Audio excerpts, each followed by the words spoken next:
All right, happy 4th of July weekend, everybody. And what better way to celebrate than to talk about The Manchurian Candidate? This came out in 1962, but this 4K Blu-ray just came out from Kino Lorber. But is it worth the money? Is it worth picking up? Let's talk about it. How's it going, my friends? Welcome again to the Cobwebs channel where we're dusting off the classics. My name is Daniel, and yeah, I'm really excited to talk to you about this brand new release from Kino Lorber. First of all, I just got to say, I am becoming such a fan of Kino Lorber's 4K Blu-ray line. I mean, I've loved Kino Lorber's Studio Classics line for a long time, been collecting those for years, huge fan. But their 4K line is a little bit newer, and I'm getting more into it recently and just loving it. Now, they're putting out a lot of movies that came out to Criterion Blu-ray years ago, including this. This was on a regular Blu-ray from Criterion. But I gotta say, I way prefer Kino Lorber's releases of these movies. Now, first of all, obviously 4K is an upgrade from Blu-ray, so you're gonna get increased quality if you pick these versions up. But also, I just love the look of these. Now, this slipcover is absolutely beautiful. I love the artwork that they use, way better than the artwork Criterion uses. I love these slipcovers. They're nice, pretty high quality slipcovers. I mean, they're not as high as Vinegar Syndrome, but they're definitely better than Scream Factory. I just absolutely love the look of them. They often have pretty good special features, a lot ported over from Criterion versions. I'm just becoming such a big fan. Now, this movie in particular, I had actually never seen before. So this was a blind buy, and I just checked this out on this 4K for the first time last night. So, you know, a little bit of a gamble, but not that much of a gamble because I got this on Amazon for $19.99, which is crazy cheap for a brand new 4K Blu-ray. I mean, you cannot beat Kino Lorber's prices. Now, I've been meaning to see this movie for quite some time. In fact, it was just recently that I started watching it on streaming, but I was just so unhappy with the low quality, and I thought, I don't want to see it like this. So glad I didn't, because man, this 4K looks so good. But I actually didn't really know what this movie was about. I just knew it was a big classic, and I knew there was a Denzel Washington remake that came out, I believe, in the 2000s. And what this is it's a political thriller. It's a little bit of a military thriller. It's kind of an action thriller, at least by 1962 standards. And I think if you've never seen this before, I'm going to give you a little bit of synopsis, and I think that's going to help because the first act, or maybe you could just say like the first 15 minutes-ish, is hard. I mean, it was tough for me to really figure out what was going on. This movie doesn't take it easy on you at all in terms of exposition, explaining things. There was even a point about 10 minutes in, I paused it, and I checked out the Wikipedia summary on my phone.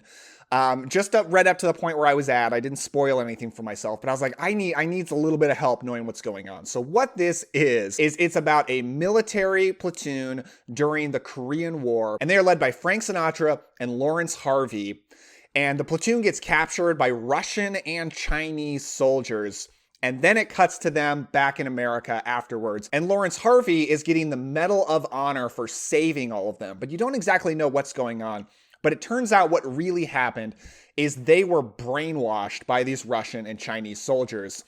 It's a very Cold War movie. It's very much about how communism is infiltrating America. And it's them trying to inflict their communist ways onto America, essentially. But they brainwashed Lawrence Harvey to be an assassin for them without him even knowing what's going on. And they brainwashed everyone else, like Frank Sinatra, into not even knowing what happened and to believing Lawrence Harvey saved their lives and that he's a great guy. Even though he's not a great guy. He's not nice, he's not friendly, nobody really likes him. But they brainwash everyone to thinking that he's awesome and he should get the Medal of Honor and he saved everybody. So what this movie is Lawrence Harvey's character being forced to murder people for the Russian and Chinese governments, and Frank Sinatra trying to figure out what really happened, what's really going on. But did I like this movie? Man, yes I did. I can't even bury the lead. I absolutely loved this movie. I thought after I got past like the first act, or maybe just like first 20 minutes, trying to get my bearings on what's happening in this movie, it got a lot easier for me. The conversations in the movie are so fascinating. The character relationships are so complex and interesting. You've also got Janet Leigh in this movie as Frank Sinatra's love interest. Her role doesn't go far beyond love interest, but she's so good. Janet Leigh is one of my favorite actresses of all time. Her and Sinatra are so compelling on screen together. Angela Lansbury also is amazing in this film as Lawrence Harvey's mother, despite the fact that she was only 1 year older than Lawrence Harvey. It's kind of a Sean Connery playing Indiana Jones' dad kind of a situation, except even more egregious.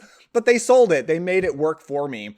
I love the performances. Now, Sinatra starts the movie at a very dark place, and he's very depressed. He's a mess. He's an alcoholic. And Sinatra is very good at vulnerable roles like that. If you're not familiar with Sinatra's acting work, you might think that he's always Mr. Cool, Mr. Rat Pack in every movie.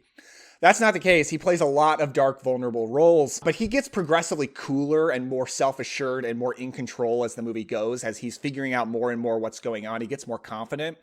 And I've heard a lot of people describe Frank Sinatra as kind of a boring actor. I cannot agree on by any means. I think he's a fantastic actor. I love him on screen.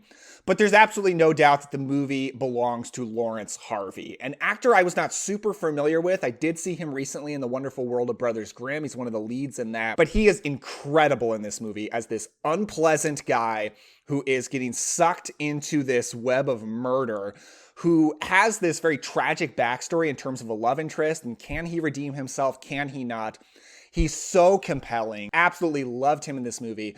I thought this movie was brutally intense and one of the most shocking movies I've seen in a long time. And I watch a lot of horror movies. This movie is brutally shocking. Like, the third act gets so intense, so dark, goes way darker than I ever expected it to go. There is a certain scene, and if you've seen this movie, I think you know what I'm talking about, where like my jaw was on the floor. I couldn't believe they went there. This movie is pretty hardcore, especially for 1962. It's directed by John Frankenheimer, who I mainly knew from a killer bear movie called Prophecy. I absolutely love Prophecies from the 1970s.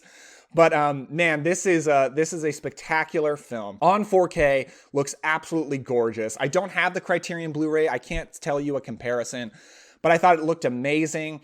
I've heard a lot of people talk about 4K in terms of it having almost this 3D-like effect when it's so good, because the depth of field is so on point, and I really saw that in this movie. Like, the depth of the picture was truly amazing. The clarity of all the black levels. There's this one shot that stands out to me so much of Sinatra and Janet Leigh in the back of a taxi cab, and they're close together. It's a small cab, and it's dark, and they're smoking. There's a cigarette smoke, and it's one of the most beautiful 4K shots I've ever seen. It's so crisp and clear, and man, it was just incredible. So I was perfectly happy with the 4K transfer.